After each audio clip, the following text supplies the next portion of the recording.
Perfect technical institute, VK road, Nilambur.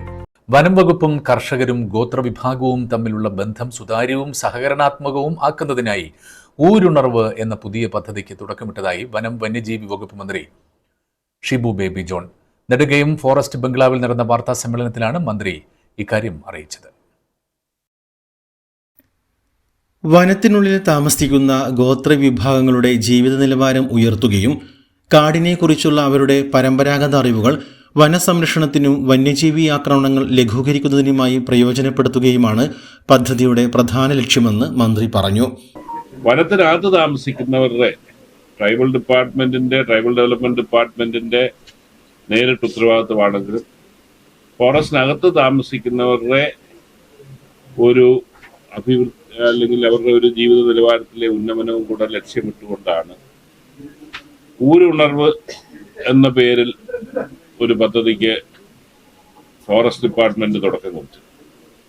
ബഹുമാനപ്പെട്ട tribal department വകുപ്പ് മന്ത്രി ശ്രീമതി തുളസിയുടെ ഇന്ന് പങ്കെടുക്കേണ്ട നമ്മൾ ആവശ്യപ്പെട്ടതാണ്. പക്ഷേ അവർക്കിന്ന് എറണാകുളത്തൊരു പരിപാടി ഉള്ളതുകൊണ്ട് വരാൻ പറ്റി.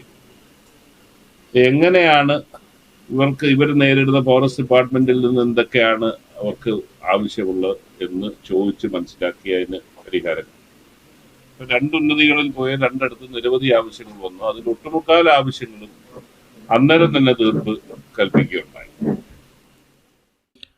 പ്രളയത്തെ തുടർന്ന് മാറ്റിപ്പാർപ്പിക്കേണ്ടി വന്നവർക്ക് ഭൂമി നൽകുന്ന നടപടികൾ പുരോഗമിക്കുകയാണെന്നും വാണിയമ്പുഴയിലെ അർഹരായവർക്ക് ഉടൻ ഭൂമി അനുവദിക്കുമെന്നും മന്ത്രി അറിയിച്ചു. കേന്ദ്ര സർക്കാരുമായി ചർച്ച നടത്തി നിലവിലുള്ള തടസ്സങ്ങൾ പരിഹരിച്ച് സുരക്ഷിതമായ മേഖലകളിൽ ഭൂമി ലഭ്യമാക്കാൻ നടപടി സ്വീകരിക്കും. ഇവിടെ വന്നപ്പോൾ പ്രധാനമായി നേരത്തെ തന്നെ ശ്രദ്ധയിൽപ്പെട്ടതാണ് പ്രളയത്തെ തുടർന്ന് മാറ്റി താമസിപ്പിക്കേണ്ടി വന്നവർക്ക് തിരിച്ച് അവർക്ക് ഭൂമി നൽകാൻ സാധിക്കാത്ത ഒരു സാഹചര്യം.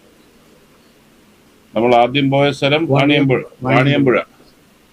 അവിടെ ഇനി 2 പേർക്കൂടെ ഉള്ളു കൊടുക്കാൻ. അതൊരു മാസത്തിനകം കൊടുക്കും. 4 പേർക്കുണ്ട്, അതിൽ 2 പേർക്ക് ഒരു മാസത്തിനകം കൊടുക്കും. ഇന്ന് 5 പേർക്ക് കൊടുക്കും. എന്നാൽ അതിൽ നിന്ന് വ്യത്യസ്തമായി 1-2 വിഭാഗങ്ങളുടെ, പ്രത്യേകിച്ച് ഒരു വിഭാഗത്തിന്റെ ഒരു വിഷയമുണ്ട്. അവിടെ ബഹുമാനപ്പെട്ട കളക്ടറും സബ് കളക്ടറും ഒക്കെ ഇന്നുണ്ടായിരുന്നു. ഈ ദിവസങ്ങളിൽ തന്നെ സന്ദർശിച്ചിട്ട് അവരിപ്പം താമസിക്കുന്ന സ്ഥലത്തിനോട് തൊട്ട് ചേർന്ന് തന്നെ സ്ഥലം അവർക്ക് നാളെ അപകട സാധ്യത ഇല്ലാത്തതാണ് എന്ന് ബോധ്യപ്പെട്ടാൽ അവിടെ തന്നെ കൊടുക്കും. പക്ഷെ 2 ആഴ്ച മുമ്പ് ഞങ്ങൾ ഡൽഹിയിൽ ചെന്ന് കേരളത്തിൽ ഇതുപോലെ 14 പ്രദേശത്താണ് ഇങ്ങനെ ഒരു വിഷയം നിലനിൽക്കുന്നത്. ഇവർക്ക് എങ്ങനെ ഭൂമി കൊടുക്കാം? നിലവിലെ നിയമത്തിൽ വ്യവസ്ഥയില്ല. വനത്തിനകത്ത് സ്വാപ്പ് ചെയ്യാനുള്ള, അങ്ങോട്ടും ഇങ്ങോട്ടും മാറ്റി താമസിപ്പിക്കാനുള്ള വ്യവസ്ഥ നിലവിലെ നിയമത്തിൽ. കേന്ദ്ര ഗവൺമെന്റുമായി ചർച്ച ചെയ്തു. അതിന് അവരൊരു മാർഗം പറഞ്ഞു തന്നിട്ടുണ്ട്.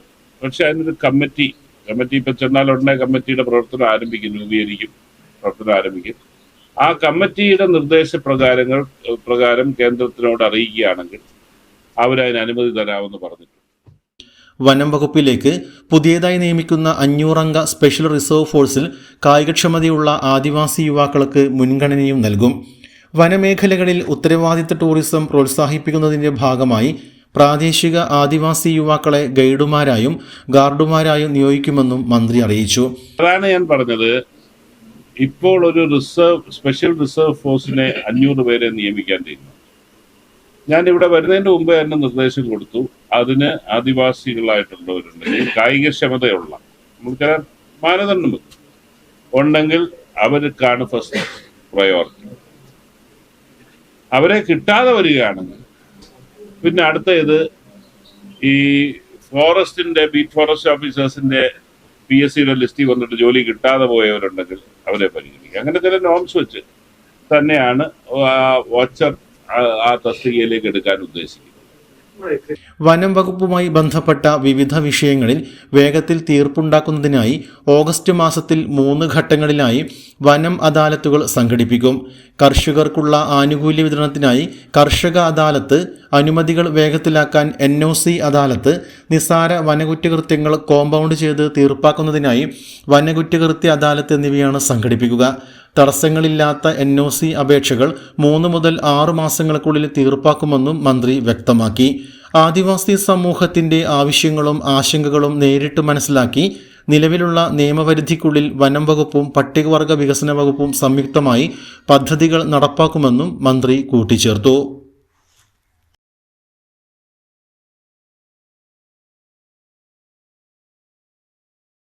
+2 പരാജയപ്പെട്ടവരാണോ നിങ്ങൾ? അതല്ല +2 mark കുറഞ്ഞതിൽ വിഷമിച്ചിരിക്കുകയാണോ?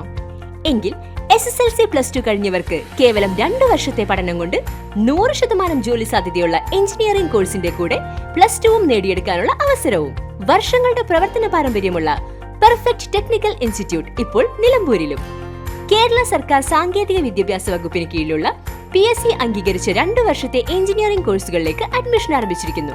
Automobile engineering, civil engineering, electrical engineering, refrigeration and air conditioning engineering എന്നീ കോഴ്സുകൾ പഠിച്ചിറങ്ങുന്ന വിദ്യാർത്ഥികൾക്ക് ക്യാമ്പസ് പ്ലേസ്മെന്റിലൂടെ ജോലിയും ഉറപ്പു നൽകുന്നു. കൂടുതൽ വിവരങ്ങൾക്ക് ബന്ധപ്പെടുക. Perfect technical institute, VK road, Nilambur. Contact 8921 573 500 9446 549 027.